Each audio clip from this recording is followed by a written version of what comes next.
There are many causes of hernia. In younger age, physical activities are common. Who do strenuous physical activities, who are doing some sort of exercises. In older age, due to weakness of the abdominal wall, due to chest issues, to the abdominal issues. In females, due to multiple pregnancies and pregnancies with very short intervals.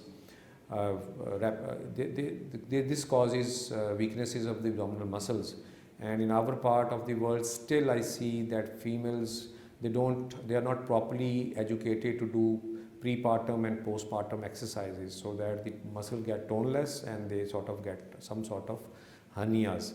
After C-sections and after other abdominal surgeries, if they are not closed properly during that first surgery, there are possibilities that those scars, they can get weakened and they form sort of incision hernias.